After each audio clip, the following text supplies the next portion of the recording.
Il y avait quelque chose de différent dans cette matinée d'automne, quelque chose que je ne pouvais pas nommer. La lumière du soleil filtrait à travers les rideaux anciens de notre villa isolée, dessinant des motifs sur le parquet ciré et sur les murs couleur crème.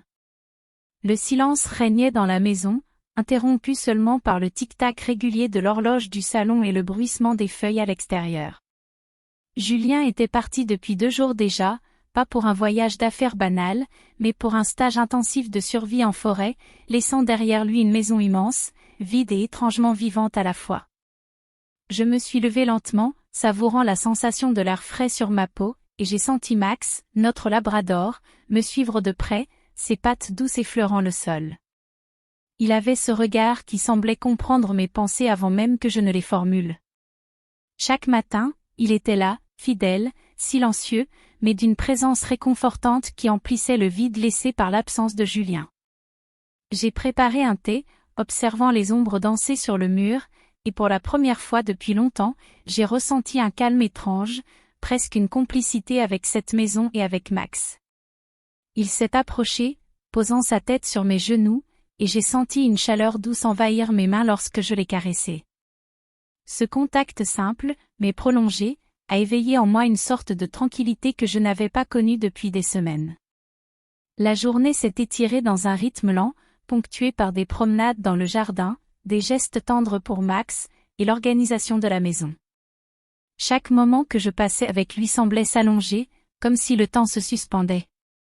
J'ai commencé à chercher des endroits tranquilles où nous pourrions rester ensemble, sans aucune interruption, des coins de lumière où je pouvais m'asseoir sur le tapis du salon et le sentir proche de moi, sa présence remplissant un vide que je n'osais pas nommer. Un après-midi, alors que la pluie fine commençait à tomber derrière les grandes baies vitrées, nous nous sommes installés sous un plaid, juste tous les deux. Max s'est blotti contre moi, et j'ai senti son souffle régulier sur ma main. La proximité, l'intimité de ce moment, la douceur de ses mouvements et la chaleur qu'il dégageait ont créé un lien que je n'avais jamais ressenti auparavant. Je suis restée ainsi, immobile, fermant les yeux, respirant le calme et la tendresse de cette présence silencieuse. C'était un moment suspendu, un instant où tout le reste du monde disparaissait. Lorsque je me suis levée pour ranger le plaid, j'ai senti une pointe de culpabilité et de nostalgie se mêler à la joie simple de cette complicité.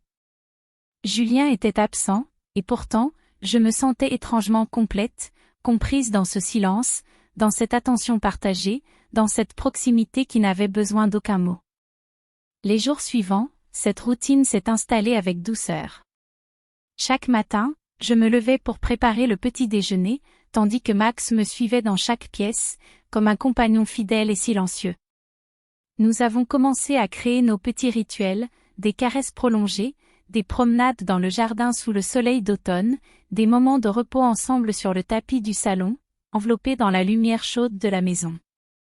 Tout semblait ordinaire, mais chaque geste, chaque regard, portait une intensité nouvelle, une familiarité qui devenait presque magique. Les jours s'écoulaient avec une douceur étrange, presque hypnotique. Chaque matin, je me réveillais dans la villa silencieuse, accompagnée seulement du souffle calme de Max, qui s'étirait à mes pieds avant de s'asseoir pour m'observer. Julien m'avait laissé avec cette maison vide, pensant que quelques jours de solitude ne changeraient rien, mais je sentais déjà que quelque chose en moi se transformait. Je passais mes journées à accomplir les tâches habituelles, ranger la cuisine, arroser les plantes, vérifier les petites réparations dans la maison, mais chaque geste devenait une excuse pour prolonger la présence de Max près de moi. Il me suivait partout, comme une ombre fidèle, et j'apprenais à apprécier chaque contact, chaque frôlement de sa tête contre mes mains, chaque regard qui semblait me dire qu'il était là, attentif et silencieux. Un après-midi, alors que la pluie fine tombait encore sur le jardin, j'ai décidé de préparer un coin spécial pour nous dans le salon. J'ai étendu un grand plaid sur le tapis, placé des coussins autour et tamisé les lumières pour créer une ambiance chaleureuse. Max s'est installé immédiatement à côté de moi, et nous avons passé des heures à simplement rester proches, ses mouvements calmes et réguliers me procurant une tranquillité inattendue. Au fil de ces moments, j'ai remarqué combien je me surprenais à chercher sa proximité, à prolonger les gestes de tendresse plus que nécessaires, à me pencher pour le caresser et sentir sa présence contre moi. Il y avait une intensité dans cette proximité, une intimité douce et silencieuse, qui rendait ces heures suspendues presque irréelles. Je savais que ce n'était qu'un lien d'affection et de complicité, mais la chaleur, le contact prolongé et la confiance mutuelle donnaient à nos moments une profondeur inattendue. Un soir, alors que la maison baignait dans la lumière orangée du crépuscule, je me suis laissé tomber sur le tapis avec Max blotti contre moi sous le plaid.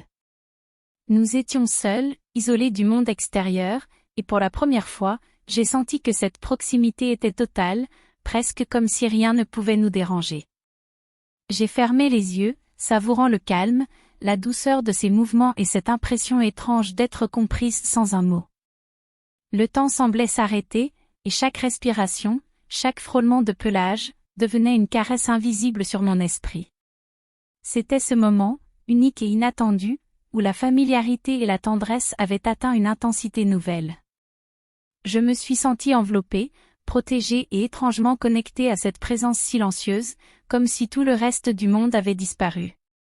Une chaleur douce s'est installée dans ma poitrine, et j'ai compris que ces instants, si simples en apparence, avaient créé un lien particulier que je n'avais jamais connu auparavant. Les jours suivants, cette routine s'est renforcée. Chaque matin, je préparais le thé en observant Max me suivre dans chaque pièce, chaque après-midi je cherchais des coins calmes où nous pouvions rester ensemble, et chaque soir, lorsque la lumière tombait, nous nous installions sous le plaid dans le salon.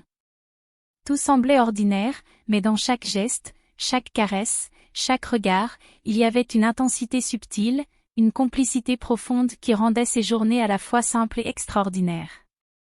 Je savais que Julien allait revenir bientôt, et cette pensée ajoutait une tension légère à mes moments de tranquillité. Mais je profitais de chaque seconde, savourant cette intimité douce, cette présence fidèle et silencieuse, consciente que ces jours uniques avaient créé quelque chose de rare, un lien qui resterait gravé dans ma mémoire, même après son retour. Lorsque le 4e jour de solitude arriva, je sentis un mélange de nervosité et de sérénité. Julien devait revenir le lendemain, et chaque geste, chaque moment passé avec Max prenait une teinte différente, presque précieuse. Je savais que cette intimité, cette proximité que nous avions construite dans le silence et la douceur, était unique et fragile. Ce soir-là, après avoir rangé la cuisine et arrosé les plantes du jardin, je me suis installée sur le tapis du salon avec Max blotti contre moi sous le plaid. La lumière des lampes tamisées créait une atmosphère chaleureuse et intime. Je passais mes mains doucement sur son pelage, appréciant le rythme régulier de sa respiration, quand un léger bruit provenant de la porte d'entrée me fit sursauter. Mon cœur battait un peu plus vite. Julien était rentré plus tôt que prévu, mais ce n'était pas lui. C'était un voisin, un ami de la famille, venu vérifier que tout allait bien pendant l'absence de Julien. Nous avons échangé quelques mots, et il est parti après m'avoir rassuré sur le fait que tout semblait en ordre. Pourtant, pendant ces quelques minutes, j'ai pris pleinement conscience de l'importance de ces instants passés avec Max, de la chaleur, de la présence et de la tendresse qui avaient transformé ces jours de solitude en moments inattendus de réconfort et de complicité. Le lendemain matin, Julien est finalement revenu. J'ai entendu le bruit de sa voiture sur l'allée, et une vague de réalisme m'a submergée.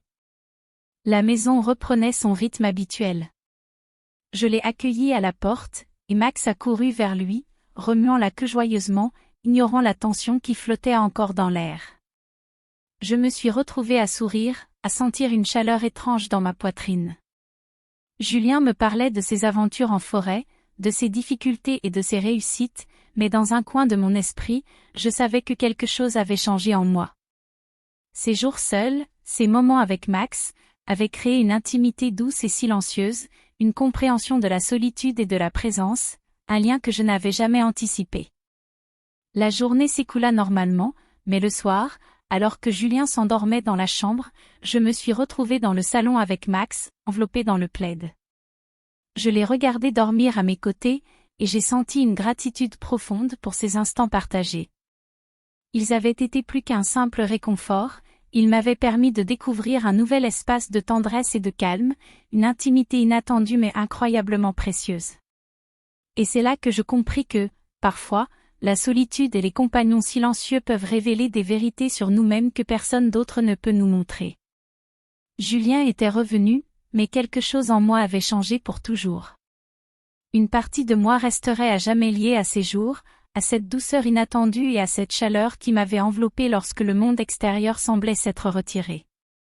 La vie reprit son cours, mais je savais maintenant que le silence et la présence fidèle pouvaient créer des liens puissants, des moments qui, bien qu'éphémères, laissent une empreinte indélébile. Et même lorsque Julien souriait à mes côtés, je pouvais encore ressentir la mémoire de ces jours, douce, surprenante, et profondément intime, comme une caresse sur mon esprit.